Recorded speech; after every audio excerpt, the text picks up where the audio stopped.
moi le problème, je réfléchis sur moi, qu'est-ce que j'ai vécu dans ma vie. Des fois, si tu as un chef, c'est un connard, quoi. Enfin, tu vois, les femmes ont quand même cette tendance beaucoup d'introspection. Et à un moment donné, il ne faut pas le faire à outrance. C'est de se dire aussi, comme tu dis très bien, mais en fait, peut-être que mon environnement de travail convenait tant que j'étais pas maman, etc. Et je me rends compte que j'ai un chef, ou j'ai une direction, ou j'ai même une philosophie d'entreprise qui n'est pas du tout faite pour les femmes et pour les mères, mais avec une vision très masculine, etc. Est-ce que j'ai envie de rester là-dedans ? Maman se réoriente, le podcast pour celles dont la vie professionnelle a basculé ou est sur le point de basculer. J'ai créé ce podcast pour vous, qui ne voulez pas retourner à votre ancien boulot après votre congé mat ou plus tard parce que vous avez envie d'un job complètement différent. Je sais que cette période est terrible entre culpabilité et excitation, entre peur de l'inconnu et désir d'ailleurs. Vous vous demandez si ce que vous vivez est normal ou si c'est juste une passade. Maman se réoriente, c'est le coin cosy où on parle à bâton rompu de notre nouvelle vie professionnelle et de l'inconnu. Je suis Élodie, soyez les bienvenus. Salut Marine. Salut. Bienvenue dans mon salon. Merci, c'est très chouette. J'enregistre ce podcast dans mon salon pour la première fois. Je suis ravie. Bon, alors Marine, tu es psy et aujourd'hui, ça va être un épisode un petit peu différent d'habitude. J'ai envie que l'on parle justement des changements qui se produisent en nous et qu'on utilise ta casquette de psy et pas forcément ta casquette de maman. Même si je suis sûre qu'on va venir faire des petites... on va venir prendre peut-être des petits exemples et qu'on parle des changements qui s'opèrent en nous lorsqu'on devient maman, professionnellement parlant. Tu sais, il y a beaucoup de changements dont on parle, mais souvent, on ne parle pas vraiment de ce qui se passe de ce côté-là. C'est vrai. Alors qu'il s'en passe des choses. Mais on va le faire dans l'ordre. Je te propose qu'on commence justement par la grossesse. Quand on commence à avoir ce petit moment, je souris parce que je m'imagine encore, tu sais, quand j'ai appris que j'étais enceinte et que plus rien n'existait dans ma tête. C'est que le travail n'existe plus, tu passes ta journée à chercher une poussette sur Internet, enfin, c'est trop marrant. Exactement. Est-ce que ça, c'est aussi connu comme étant une période qui peut commencer à venir nous chambouler, professionnellement parlant, la grossesse ? Clairement. Mais tu vois comment, en même temps, il y a besoin de ça. La grossesse te demande de revenir sur toi et sur ton ventre. Souvent, en psycho, on dit ça. La maman, elle revient sur son ventre. Et donc, tes priorités vont changer. Comme tu dis, d'un seul coup, c'est la poussette qui t'intéresse plus que le dossier que tu as à rendre peut-être à ta chef ou le gros projet que tu avais et que finalement, je vais attendre d'avoir bébé, de voir comment ça va se passer et je retournerai dessus après. Donc, je pense que c'est vraiment au niveau des priorités que ça vient se réorganiser et de la disponibilité psychique de la maman qui vient se tourner sur elle et son bébé parce que physiologiquement, c'est ça dont on a besoin pour la survie du bébé, parce qu'on est des animaux, on est là pour la survie de notre espèce. Donc, c'est normal que le focus se mette ailleurs que sur le boulot. Comment on fait ? Parce que là, je comprends, le focus se met ailleurs, mais pourtant en face, il est attendu de nous qu'on soit encore là, présente à 100%, que on va donner cette phrase magnifique, d'accord, la grossesse, c'est pas une maladie, donc on travaille comme tout le monde. Comment est-ce qu'on fait ? Comment est-ce que ça se gère ? Est-ce que tu préconises plutôt de non, tu vas parler à ton patron et tu lui dis que tu n'es plus disponible psychiquement ? Ou est-ce qu'il y a des choses qui peuvent nous aider justement à rester un petit peu plus concentrés, à arrêter de chercher une poussette toute la journée ? Oui, c'est ça. En fait, c'est créer des temps. Se dire, OK, ma poussette, dans ce cas-là, je me force à ne pas regarder, tu vois, en même temps, vite fait sur mon ordi, je fais une pause et les 10 minutes, je vais chercher une poussette. Non, je reste peut-être pendant ces 10 minutes quand même dans mon environnement de travail, plutôt aller discuter avec une collègue du bureau d'à côté, admettons, plutôt que me mettre dans ma bulle et aller regarder les petits bodys, les gigoteuses, etc. Parce que ça va être vachement plus compliqué de refaire le switch et de se remettre sur le travail. Et je pense que c'est encore plus important quand on est enceinte et après maman, d'organiser des plages de travail et de pouvoir se dire, OK, là, même courte, de 10h à 11h, je fais telle tâche. Et je ne fais que ça.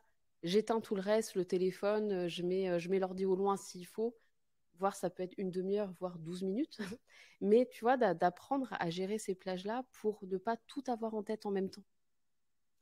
Tu sais, je suis en train de penser à quelque chose, c'est quelque chose que l'on vit, nous, en tant que femmes, lorsqu'on est enceinte, cette espèce de nouvelle priorisation où on se dit, maintenant, je vais commencer à imaginer cette vie avec bébé.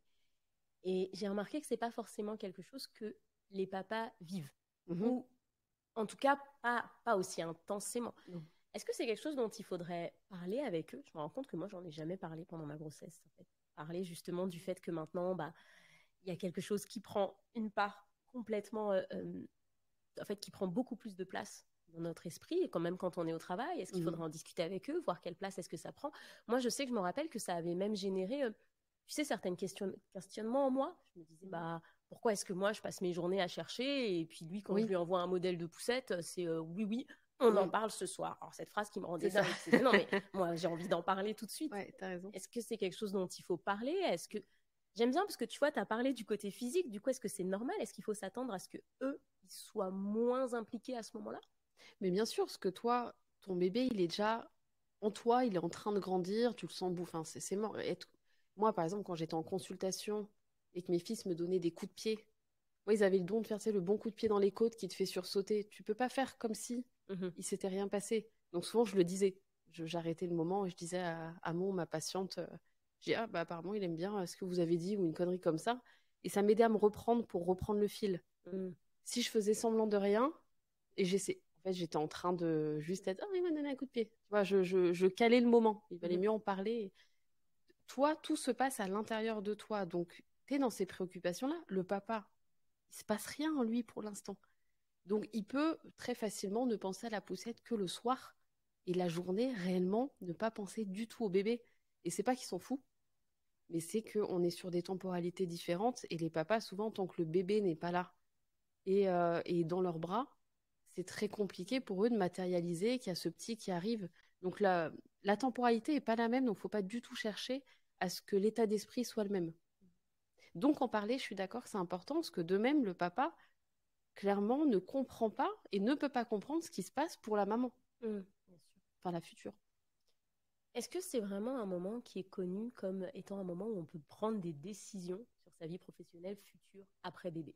Un moment où on se dit, d'accord, quand le congé mat il va arriver, je vais faire ci, puis après je vais faire ça, puis autant que je prenne telle décision tout de suite. Est-ce que c'est quelque chose qui est connu pour être un moment où... Non, il faut pas. On va éviter. Non, ce que... Alors, tu vois, il est commun de dire en psycho que la femme enceinte, elle a une vie psychique différente de sa vie psychique habituelle en dehors d'une grossesse. Si tu veux, moi, en consultation, quand j'ai des patientes qui m'annoncent une grossesse, je sais qu'on va bientôt arrêter. Parce que c'est plus la patiente que j'avais avant. Donc, ce qu'on travaillait n'a plus lieu d'être travaillé, elle n'a plus besoin de ça. Donc, souvent, on fait une pause et elles reviennent après bébé. Et donc, si on a en tête cette dynamique-là, si à ce moment-là, en pleine grossesse, tu choisis de repeindre toute ta cuisine ou tout ton salon et d'un seul coup, tu as envie d'une couleur genre orange, ou enfin, c'est un truc, voilà, on parle pas de taupe, quoi. C'est peut-être te dire, on va peut-être attendre que bébé naisse pour voir si j'ai toujours envie de cette couleur. Et de même pour le côté professionnel.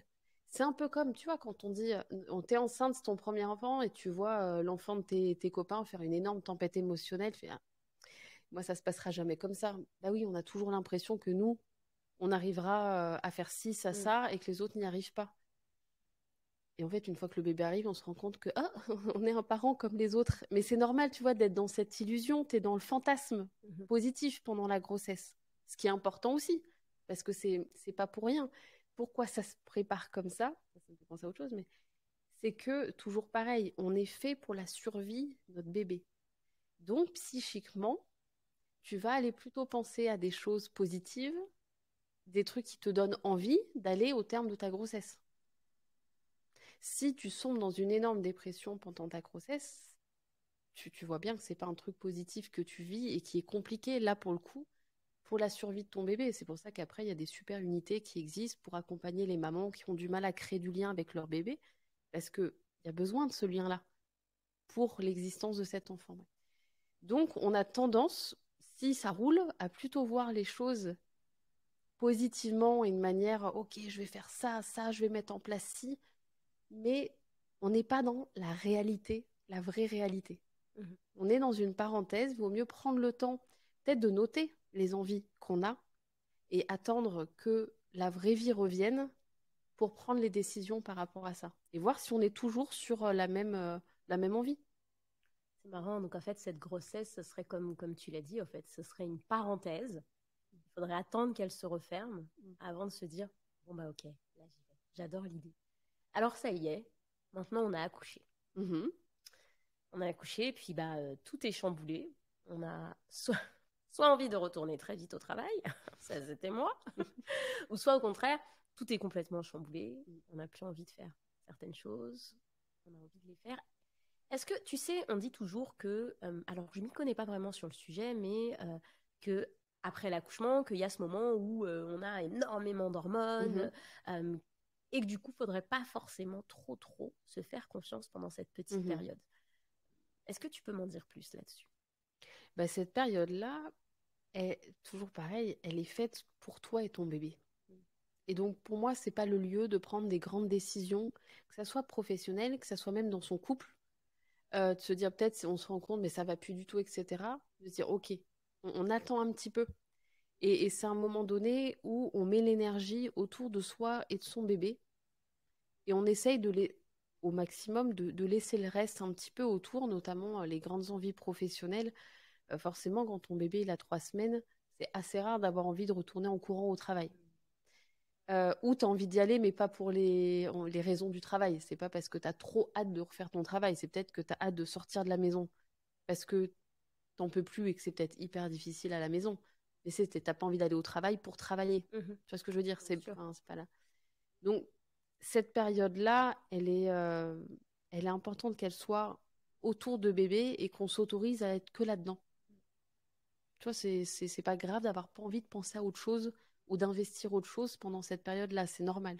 Mais en fait, c'est extrêmement difficile et ça me ramène à beaucoup de choses. Je trouve qu'on est maintenant dans un monde où se dire, OK, je vais tout arrêter pendant cette période, j'ai envie de rien faire d'autre. Moi, j'ai trouvé ça très difficile, très culpabilisant parce que le monde à côté, il s'arrête pas en fait. Et tu as cette sensation que tout est en train de bouger, sauf toi qui n'as pas bougé tes fesses du canapé depuis le début de la journée. Et ça apporte beaucoup de culpabilité, ça apporte aussi des décisions qui sont pas forcément les bonnes, c'est-à-dire que tu te dis, bon, faudrait peut-être que je me bouge, que je reprenne le travail, alors que tu t'en sens pas forcément prête. Mais tu as l'impression que tout est tellement en train de bouger que du coup, il faut que tu te bouges. Comment est-ce que tu gères ça? Comment est-ce qu'on se dit, non, attends, stop, qu'est-ce que j'ai vraiment envie de faire? Après, ça dépend quelle temporalité on parle. Est-ce qu'on est dans les 3 semaines après bébé ou les 3 mois? Ouais. Tu vois, c'est différent. Effectivement, souvent, au bout de 3 mois, tu sens que la maman, elle a envie d'autre chose. Tu vois, au bout de 2, 3 mois, il y a une envie. En fait, ton regard commence un peu à se remettre vers l'extérieur. Le premier mois, non. Enfin, clairement, t'es focus. Et tu vois, comme je disais, pendant la grossesse, où il y a ton regard qui vient sur ton ventre, à partir de quand bébé commence à avoir 3 mois, tu commences à avoir envie. Et tu sais, peut-être regarder ailleurs, comme tu disais, mais les autres, ils sont en train de bouger et moi, je fais rien. Tu vois, c'est ce côté, mon regard, il commence à aller vers l'extérieur. Ça veut dire qu'il y a quelque chose qui chemine vers toi, en toi, qui fait que tu as envie de plus recommencer à penser à toi, à la toi d'avant. C'est qu'il y a quelque chose. Donc là, c'est prendre le temps de se dire, OK, de toute façon, en même temps, souvent, tu as une date de retour de boulot qui est posée. Hein. C'est rare d'avoir le choix de se dire quand je reviens. Et de mettre en place ça, souvent pendant la grossesse et le postpartum, tu as cette date de reprise en tête. Bien sûr. Tu sais qu'aux alentours du mois de mai, tu reprends. Et en fait, les choses se mettent en place. Souvent, 3 semaines avant, tu te dis, mais je suis incapable de retourner au boulot. Et c'est assez bien fait, c'est que ça mature. Et finalement, quand c'est le moment, c'est compliqué d'y aller, mais ça commence à devenir un petit peu plus quand même OK d'y retourner. C'est marrant parce qu'en fait, cette fameuse date, elle nous aide et on la vit pas pareil exactement comme tu dis en fonction de là où on en est. C'est-à-dire que moi, je me rappelle cette fameuse date, les 2 premières semaines, là où j'étais submergée, j'avais l'impression de rien faire d'autre, etc. Ben, je m'accrochais à cette date, ça va pas durer longtemps, t'inquiète pas, tiens le coup. Puis comme tu dis, quand on a commencé à approcher cette date, je me suis dit, mais c'est impossible, je peux pas me séparer de lui. Enfin, c'était très, très, tu vois, il y avait des espèces de vagues en fait. Bah, c'est ambivalent, mais c'est là où tu découvres l'ambivalence maternelle. C'est typiquement par rapport, je trouve, au boulot, où tu te connectes à ça. J'ai envie de retourner au boulot, mais en même temps, je pourrais jamais le quitter. Mais j'en peux plus d'être à la maison H24, je sature, et ainsi de suite. Enfin, tu vois, tu es toujours pris dans je veux y aller, mais je veux pas me séparer de mon bébé, c'est le propre de l'ambivalence. Qu'est-ce qu'on peut se dire? Tu vois, je reviens sur cette notion, ce sentiment de culpabilité, mais les autres, elles le font, elles reprennent le travail. Moi, j'avais beaucoup eu cette phrase, hein, bah, les autres, ça va, pourquoi t'arrives pas à le mettre à la crèche? Tout le monde le met à la crèche à 3 mois. Si les crèches, elles sont remplies, c'est bien qu'il y en a qui le font. comment est-ce qu'on gère ça? Tu vois, quand on a commencé à réfléchir à cet épisode tous les deux, on s'est dit, voilà, est-ce qu'on est la même personne? Comment est-ce qu'on gère ça? Comment est-ce qu'on accepte le fait qu'on n'est pas forcément la même personne si on n'est pas forcément la même personne? Est-ce que c'est, je te dirais pas c'est prouvé, mais est-ce que tu peux nous dire si c'est OK d'avoir changé après être devenue maman? Et en fait, changer, je parle encore une fois, professionnellement parlant. Mm. Mais tu changes forcément. Enfin, il y a déjà, je trouve, l'accouchement te connecte à un sentiment de puissance que techniquement, t'as pas eu dans ta vie avant. Il y a quelque chose, moi j'ai beaucoup de patientes qui ont pu me dire qu'elles se rendent compte, mais je suis capable de tout ça en fait. Mm. Et d'un seul coup, ok, je me contentais de tel niveau dans ma vie, et d'un seul coup, t'as l'envie de plus. Ouais. Et moi, pour moi, ça vient vraiment de cette puissance de l'accouchement. Mais quand même, attends, j'ai créé un être humain, je lui ai donné la vie. Enfin, effectivement, quand on y pense, c'est juste ahurissant. Et j'ai beaucoup de patientes qui ont eu ce truc de, mais en fait, je suis capable d'un truc comme ça, donc je suis capable de quoi d'autre? Et donc là, typiquement, dans ce schéma-là, c'est pas les mêmes femmes qu'avant. Parce qu'elles sont là à découvrir, ok, je peux quoi maintenant? Et donc souvent là, par contre, ces femmes-là, tu as une grosse envie de changement, mais elles sont paumées. Parce qu'en fait, elles ont jamais appris à se faire confiance et à se dire qu'elles valaient quelque chose. Là, elles se disent, ok, je suis capable d'eux, mais en fait, je fais quoi? J'en fais quoi de ça? Et puis, tu as d'autres femmes, c'était très clair pour elles, vie professionnelle hyper épanouie, souvent bien chargée, etc. Et d'un seul coup, leur enfant arrive et elle s'était dit pendant la grossesse, pas de souci, il sera chez la nounou, je vais le chercher à 20h. Tu vois, en gardant un peu les... Je finis un peu plus tôt qu'avant, mais peut-être que je sortais à 21h, maintenant je sors à 20h. Et en fait, bébé est là, au bout de 2 semaines de boulot, c'est... Ah bah non, non, c'est pas possible. Et donc là, ça vient chercher sur autre chose. C'est avant, en fait, mon travail représentait la valeur principale de ma vie. Je me réalisais à travers ça. D'un seul coup, je me rends compte que non, il y a la valeur famille qui arrive et j'ai l'impression qu'elle prend le devant. Donc, je fais quoi de mon boulot? Et là, pareil, gros tsunami que tu te prends dans la tête quand tu es dans cette configuration-là. Donc oui, on change. On n'est plus la même qu'avant. On peut changer moins. Il y a des femmes qui vont vraiment changer du tout au tout. Mais redevenir exactement la même personne qu'avant une grossesse, moi, j'y crois pas. Il y a, tu sais, moi je dis toujours qu'il y a des gens, quand tu fais un métier, il y a des gens qui ont un métier passion. Vraiment, ils sont passionnés. Tu vas avoir des artistes, quel que soit le métier. Hein. J'ai des amis qui sont passionnés par le marketing, elles sont dans leur métier marketing. Est-ce qu'il y a moins de chances, tu vois, que tu te retrouves avec cette envie de tout quitter, de te réorienter, de changer, si tu avais ce métier passion, tu vois, que si tu as justement ce métier que bah, tu l'as fait, tu vois, t'es ni mal ni bien, mais voilà, ça faisait le job en fait. Est-ce que ces métiers passion, je me dis, enfin ta passion, tu as hâte de la retrouver, que tu sois devenue maman ou pas. Est-ce qu'on n'est même pas à l'abri, même quand on a un métier passion, de se dire, bah non, en fait, ce truc-là, il m'intéresse plus du tout. Non, je pense qu'on n'est pas à l'abri du tout parce que ça dépend aussi de toi, de ton histoire. Forcément, quand tu deviens maman, ça vient jouer des choses de la fille que tu as été, des parents que tu as eus, de la place aussi que avaient pour le travail et la vie de famille et comment tu l'as vécu, de la famille que tu as envie d'avoir. Enfin, tu as tout ça en fait qui vient derrière. Il n'y a pas juste, tu vois, le changement parce que tu deviens mère. Il y a un peu toute ton histoire qui revient taper à la porte aussi et qui peut faire que même si tu as un boulot passion, le tsunami de la maternité te protège pas. Enfin, protège, c'est négatif, parce que je trouve pas que ce changement il est négatif pour le coup. Moi, je le trouve plutôt chouette. Mais t'es pas à l'abri de quand même avoir, je sais pas, si ton boulot passion te faisait avoir plein de déplacements, que t'adorais te retrouver. Ça me fait penser à une patiente qui avait beaucoup de, tu sais, vraiment de trucs mondains, et puis de grosses réunions avec beaucoup de gens. Elle adorait ça. Et en fait, et c'est dans ce cadre-là que je l'ai vue, en devenant maman, elle s'est mise à angoisser d'être dans la foule et d'être dans ces grosses réunions, dans ces dîners où il fallait aller des uns et des autres qu'elle adorait. Elle n'y arrivait plus.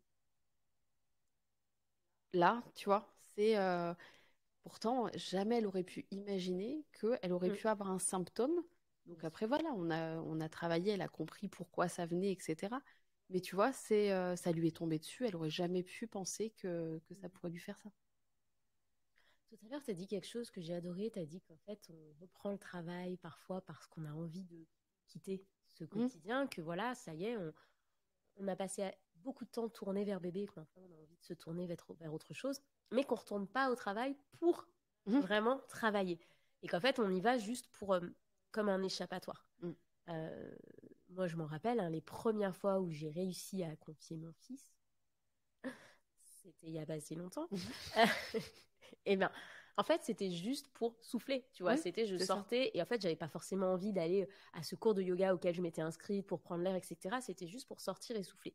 Et alors, je m'imagine maintenant celles qui le font, qui retournent à ce travail juste pour souffler, mais qui n'ont pas forcément envie d'être à ce travail-là. Ce qui va faire que du coup, ça va être compliqué, tu vois. Le quotidien, il peut vite devenir compliqué.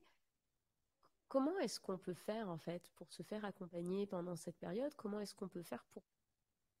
J'ai envie de dire la vivre au mieux, mais j'imagine que c'est vraiment pas si simple que ça. Non. Mais non, parce que...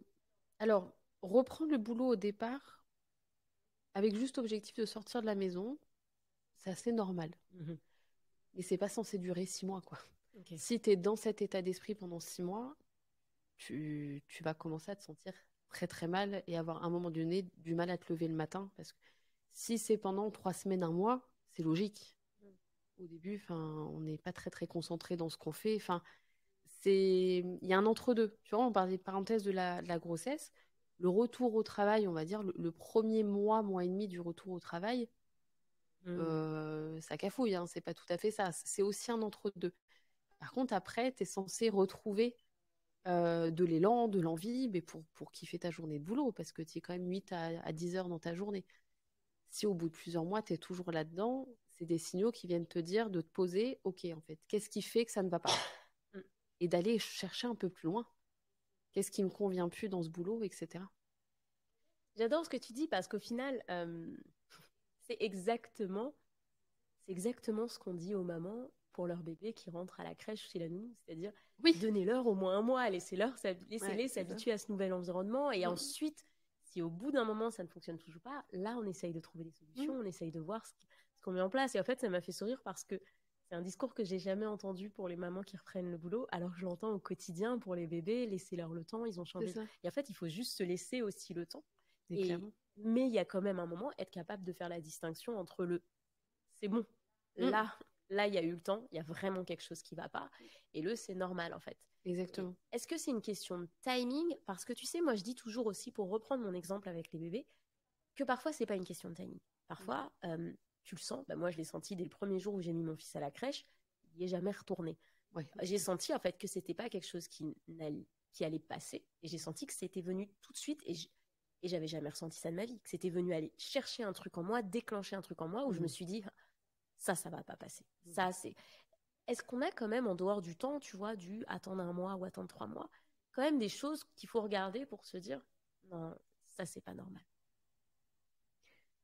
Tu vois, quand toi, tu parles de quelque chose d'aussi viscéral que ça, et que ça vient vraiment te chercher au plus profond de toi, et que ça vient vraiment appuyer sur une souffrance, bon, c'est quelque chose qui te fait dire, bon, c'est pas forcément du transitoire.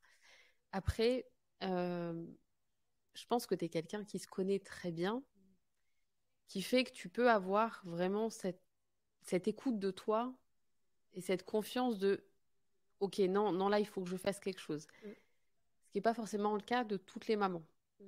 Donc, tout le monde n'a pas forcément ses billes pour pouvoir se dire ça, et donc où il y a besoin souvent d'essayer plusieurs fois avant de se dire ok, il y a un truc qui ne convient pas. Est-ce que ça ne convient pas à mon bébé?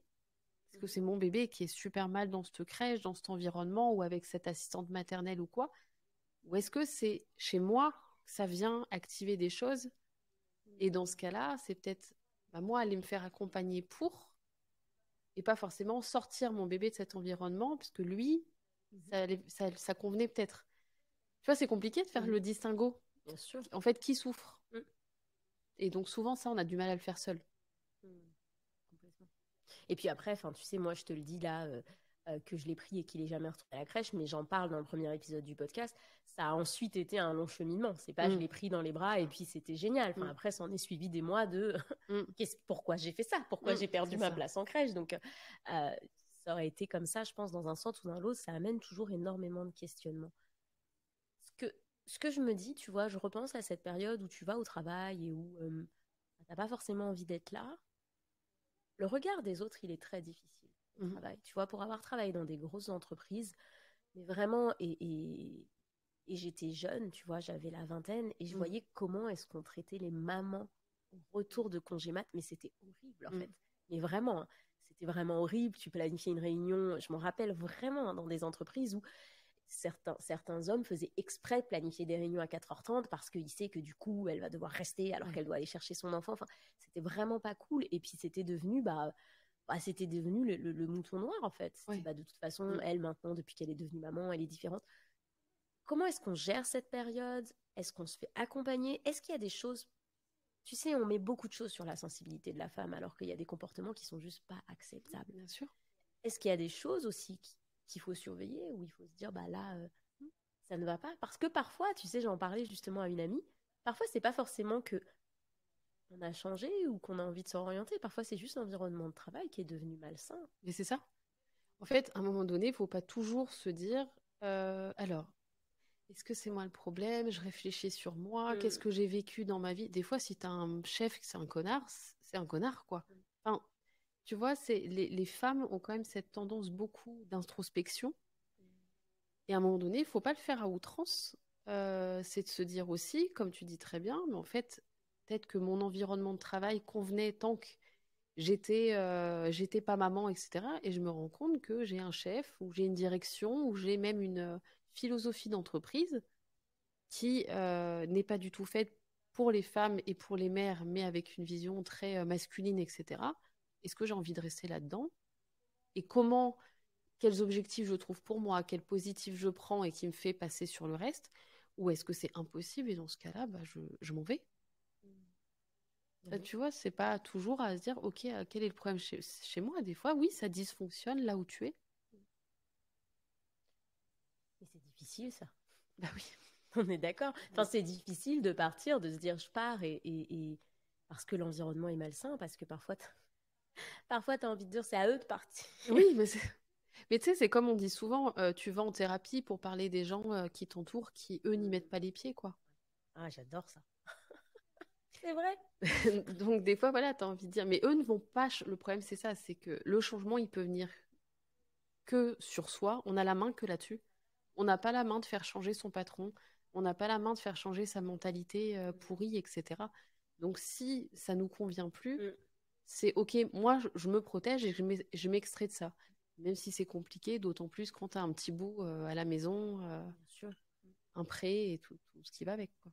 Et ce que tu viens de dire là, c'est primordial parce que parfois, tu sais, moi, quand je suis devenue maman, il y a un sentiment qui est arrivé dans ma vie que je ne connaissais pas. C'est cette espèce de haine et de colère pour la société, pour un monde que j'avais l'impression qui n'avait pas du tout été créé pour nous.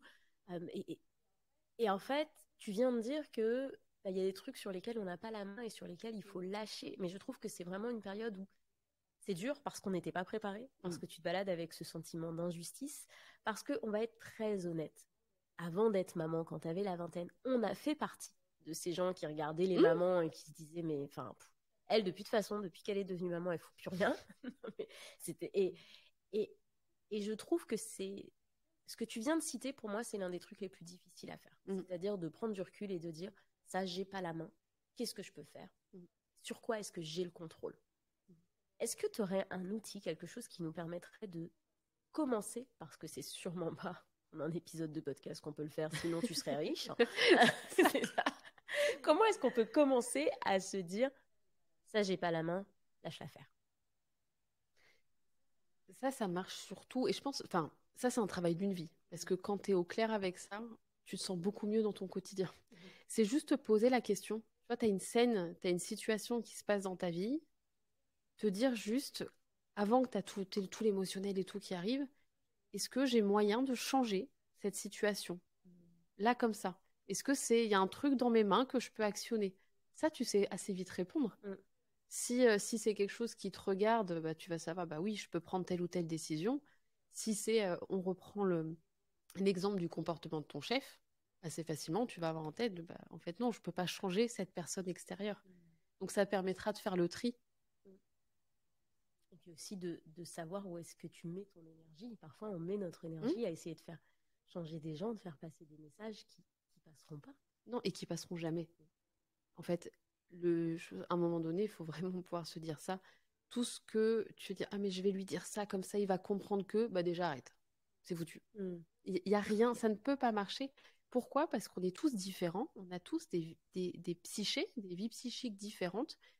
C'est même si la personne dont tu es le plus proche, ta meilleure amie, ton mari, tout ce que tu veux, mais tu ne peux pas savoir ce qu'il ressent, ce qu'il pense de telle situation. Tu peux peut-être être un peu proche, mais jamais exactement le truc, ou comment il va réagir à. Alors, un patron, une collègue de boulot ou l'employé de la poste, encore moins, quoi. Tu sais, je pense à lorsque tu deviens maman, et donc tu viens de me dire qu'on ne peut pas être la même personne qu'on était avant. Et que justement, tu as cette envie en toi de changer de carrière professionnelle, de te réorienter. Comment est-ce qu'on gère, tu sais, ces petites voix intérieures qui vont arriver et qui vont dire tu as quand même fait 5 ans d'études pour ce que tu fais là. Enfin, tu vois, tu vas arrêter tout ça. Tu vas mettre de côté toutes les études que tu as faites, toute la carrière que tu as construite. Parce que ça, tu vois, je l'identifie un petit peu comme étant des parasites à ce que tu as vraiment envie de faire. Comment est-ce qu'on gère j'ai quand même fait tout ça pour en arriver là? Est-ce que je vais vraiment tout jeter à la poubelle? Bah déjà, c'est se rendre compte que tout n'est pas mis à la poubelle. Enfin, c'est pas perdu. Tout ça, ça va servir à autre chose. Enfin, ça va avoir nourri, ne serait-ce que ta réflexion et ton positionnement futur, ce que tu as accepté, que tu ne veux plus, etc. Et je pense que c'est important d'identifier 2 choses. Les peurs, clairement, quelles sont mes peurs derrière ça? Est-ce que c'est de perdre mon salaire? Est-ce que c'est de perdre la reconnaissance? Est-ce que c'est que mes parents qui m'ont payé mes études il y a 15 ans, enfin, tu sais, il peut y avoir plein de trucs, qu'est-ce qu'ils vont penser de moi, machin. D'identifier ces peurs et d'identifier maintenant, vraiment à l'heure actuelle, quelles sont les valeurs primordiales pour moi et que je veux retrouver dans un travail. Et ça c'est 2 choses qui permettent vraiment de savoir ce que je ne veux plus, calmer les réticences, les peurs que j'ai, voir si elles sont vraiment... souvent, elles ne sont pas objectives. Nos peurs, elles sont irrationnelles, etc. Et puis, ça te donne la ligne directrice vers quoi tu veux aller. J'aime bien, mais ça fait peur travailler sur les peurs. Oui, c'est le concept. Ça donne pas forcément envie, mais c'est nécessaire.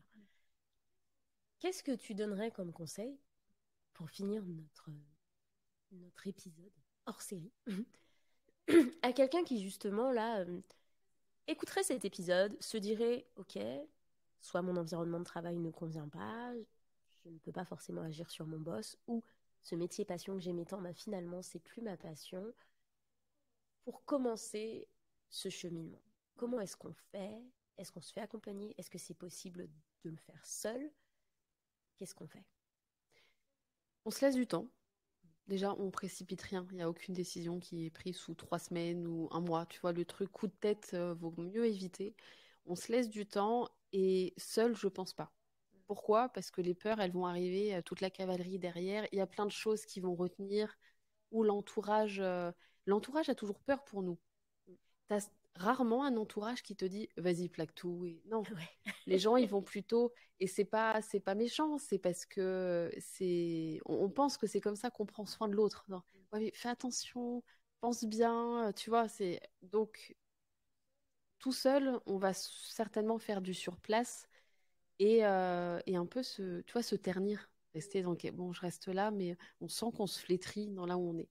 Donc oui, avoir un regard extérieur, quelqu'un, un professionnel qui va pouvoir t'aider à identifier tes peurs, tes valeurs, ce que tu veux, ce que tu ne veux plus, ce qui vient t'activer chez toi. On a beaucoup parlé de ça là dans l'épisode, tout ce qui vient nous chercher et qu'on n'a jamais identifié avant, parce que ça n'avait pas lieu d'être sur le devant de la scène. Tu as besoin de quelqu'un d'extérieur qui t'aide à avancer sur ce chemin et à prendre les bonnes décisions pour toi. Pas pour, non, mais pour l'entreprise, pas pour ton conjoint, tes parents ou même ton enfant, juste pour toi. Et ça, tout seul, c'est compliqué à faire. C'était pas la dernière question, je t'ai menti, Marie. Ok. Tu pensais que tu allais t'en sortir sur la question sur tes enfants.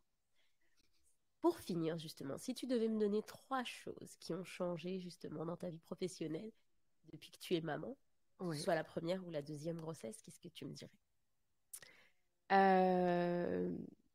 que je souris bêtement rien qu'au fait qu'on parle de mes enfants. C'est totalement cliché. Qu'est-ce qui ont changé? Mes limites, clairement. Ça revient avec les priorités, mais de poser des limites, moi, dans mon cadre de travail, dans mes horaires. Je suis quand même une psy qui fait des horaires de bureau. Je finis tôt, je travaille pas le mercredi, je travaille pas les samedis, alors que je reçois aussi des enfants. Enfin, le truc improbable. Mais voilà, ça a été mon choix, ça a été clair de ne pas, par exemple, faire garder mes enfants le mercredi pour m'occuper des enfants des autres. Ça n'allait plus avec mes valeurs. C'était plus possible. Donc ça, par contre, c'est des choix que j'ai faits très rapidement, qui étaient très clairs. Donc la question des limites, ça c'est sûr. L'envie de prendre plus de plaisir dans mon travail. Moins le travail, tu sais, cette notion pas de souffrance dans le travail, mais tu sais que le travail, ça doit être pénible. Tu vois, donc de chercher plus de plaisir au travail et qu'on peut travailler dans le soin et dans le soin psychique en s'éclatant dans ce qu'on fait. Tu vois, pas que dans la souffrance, etc. Et donc pour ça, c'est la troisième chose qui a changé, j'ai fait le choix de diversifier mon activité. Et à un moment donné, donc ça c'est ma deuxième grossesse qui m'a amené ça, j'ai senti que c'était plus possible pour moi de faire que de la consulte. J'avais plus la disponibilité pour mes patients d'être la psy que je veux être avec des patients du lundi au vendredi, du matin au soir. Donc ça a été le choix de prendre moins de patients pour rester la psy que je veux être avec mes patients que j'ai, et donc de diversifier mon activité pour continuer à travailler, etc. Je ne pouvais pas juste travailler moi, puis j'en avais pas envie, parce que j'adore travailler et j'adore mon boulot, mais de le travailler autrement. J'adore parce qu'en fait, une fois de plus, on montre. Je pense que tu fais partie de ces gens qui ont un métier passion. Je trouve que c'est génial. Mais par contre, tu le réinventes tous les jours. Et je pense que souvent, tu sais, on est coincé dans ce cadre du métier que l'on avait avant de devenir maman. Et on ne se dit pas forcément, attends, est-ce que je peux le réinventer? Est-ce que je peux le modifier? Est-ce qu'il y a des choses que je peux venir ajouter ou enlever quand tu nous parles des horaires, etc. Et ça, on a la main dessus. Et tu as eu la main dessus et c'est génial. Tu es maintenant, Marine, la psy, mais la psy de 2 enfants. La psy à 2 enfants. Aussi la psy de 2 enfants, j'imagine. Mais merci beaucoup, Marine. Merci à toi. J'espère que cet épisode t'a plu. Si toi aussi tu te poses des questions actuellement sur ta vie professionnelle, si tu as l'impression de ne plus forcément être à ta place là où tu es actuellement, sache que j'ai créé un quiz pour toi totalement gratuit pour te permettre d'y voir un petit peu plus clair. Tu le trouveras dans la description de cet épisode. Je te remercie encore d'avoir été là, je te remercie encore d'avoir écouté ce podcast et je te dis à très bientôt.